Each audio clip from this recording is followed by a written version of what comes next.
American officers arrive at a Nazi institution seized by First Army troops. Under the guise of an insane asylum, this has been the headquarters for the systematic murder.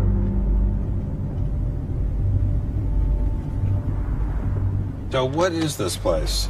During Second World War, 15,000 people were killed here. Why were they killed? They were killed because they were people with handicaps. Why kill them? What's the point of killing them? People who were not able to work, people who were not able to live by themselves, that they were useless eaters. Useless eaters. And life unworthy of living. This idea grew up in the 20s. So long before National Socialism, biologists, anthropologists, they thought that maybe mankind could, or the government could interfere into the growth of the population. I see. And they had the utopia that they would have a society without illness and without handicap. Alles Lebensschwache geht in der Natur unfehlbar zugrunde. Wir Menschen haben gegen dieses Gesetz der natürlichen Auslese in den letzten Jahrzehnten furchtbar gesündigt. Wir haben unwertes Leben nicht nur erhalten, wir haben ihm auch Vermehrung gewährt. Die Nachkommen dieser Kranken sahen so aus, die tiefer stehen als jedes Tier. So this was a Darwinian concept? Yes. And also a Malthusian concept, very much Malthusian. Malthusian? Thomas Malthus, who said that there was a shortage of resources. English philosopher, so there was a shortage. Yes, but the Nazis, they relied on Darwin. They relied on Darwin? Yes, Darwin and German scientists. Patients were led down this hallway to Nazi doctors who decided who would live and who would die. They were accompanied by 15 nurses. Nurses, yes. Nurses, male and female nurses. So nurses were helping lead them to their doom. Yes.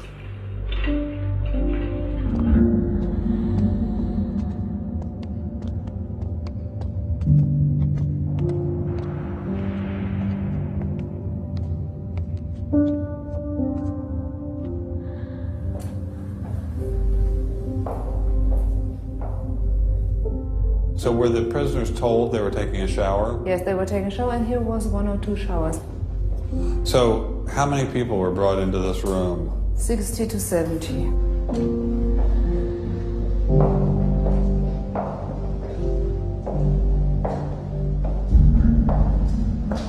So what is this? This is the dissection table. Do you ever think to yourself, the sane ones were the ones lying here having their brains removed? The insane one was Dr. Gorgas and all the other people did? No, I don't think that, because I think those people who killed here, they were very sane, because they had their purposes. They had purposes? Yes. I don't think they were insane.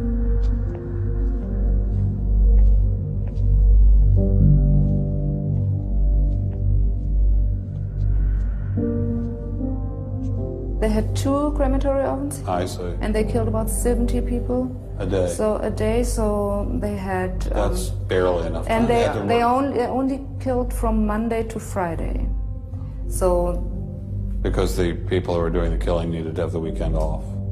If you met Dr. Gorgas today, what would you say to him? I don't know. I don't think that it's my role to tell him something.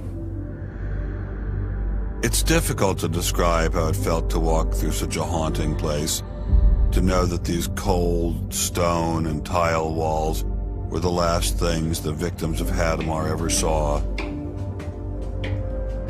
I wanted to explore this connection further, so I met with the author of From Darwin to Hitler, Dr. Richard Weikart.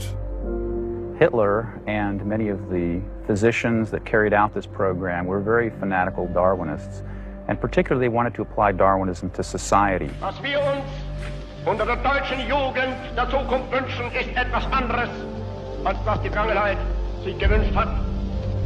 Wir müssen einen neuen Menschen, auf das unser Volk nicht an den typischen Degenerationserscheinungen dieser neuen Zeit zugrunde geht. Many of these people in the 19-teens, 1920s, who were putting forward some of these ideas about racism were considered the leading leading scientists. These were Darwinists who were taken seriously by fellow academics. It's not to say that all academics believed it. These leading academics, were there any of them who were Americans? There were plenty of Americans who were saying similar kinds of things. Not only were Americans saying such things, they were pioneers in this fledgling science known as eugenics. They thought they could help evolution along by sterilizing the so-called feeble-minded and prohibiting them from getting married.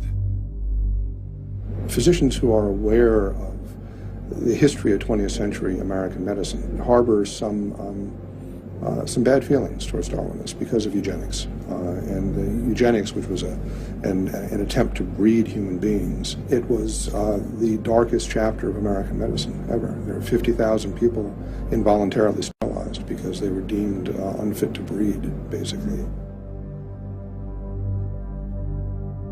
Eugenics isn't just history. The spirit of the movement lives on today. Margaret Sanger was the head of Planned Parenthood. She was very fanatical in her promotion of eugenics. In fact, Planned Parenthood was all about birth control for the impoverished and lower classes to try to help improve the species.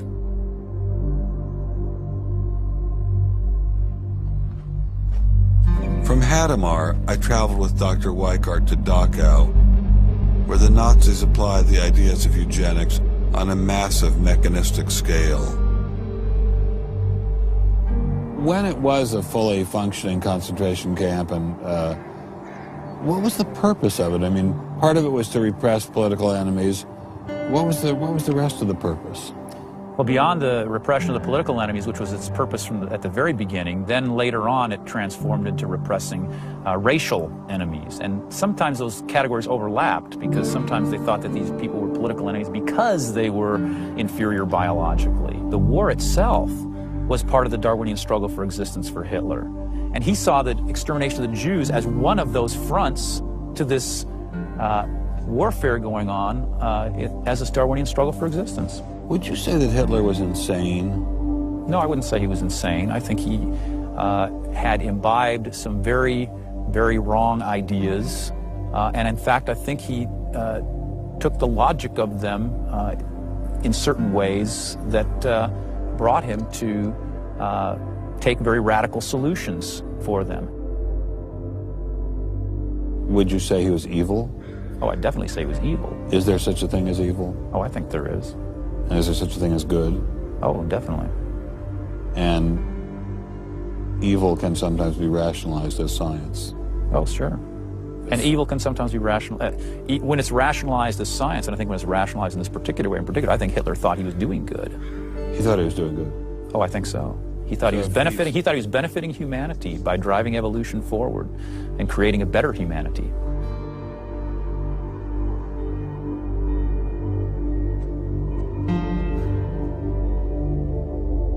Before leaving Dachau, I stopped by the memorial commemorating the thousands of Jews who were killed there in excruciating conditions. I know that Darwinism does not automatically equate to Nazism. But if Darwinism inspired and justified such horrific events in the past, could it be used to rationalize similar initiatives today?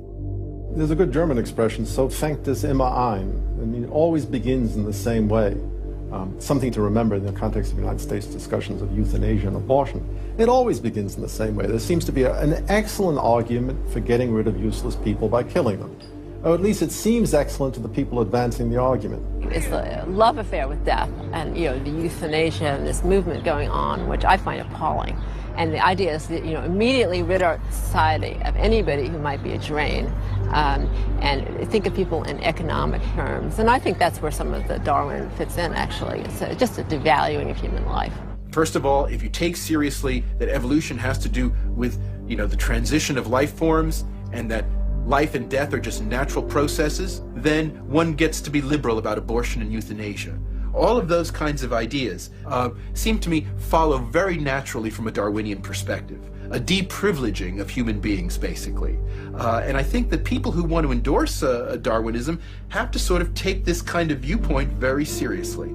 And when we see an elite, and it is an elite that controls essentially all the research money in science, saying there is no such thing as moral truth, science will not be related to religion.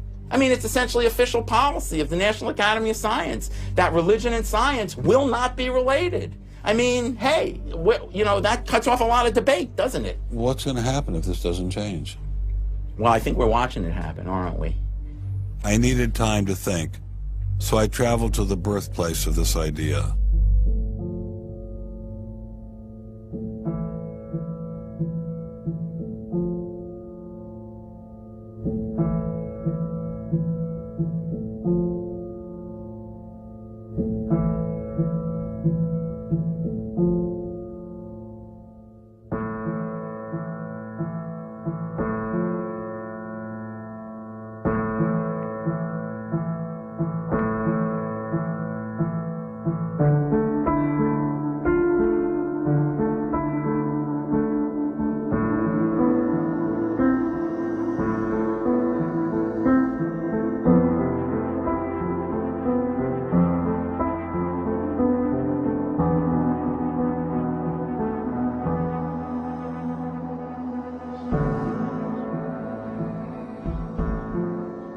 With savages, the weak in body or mind are soon eliminated.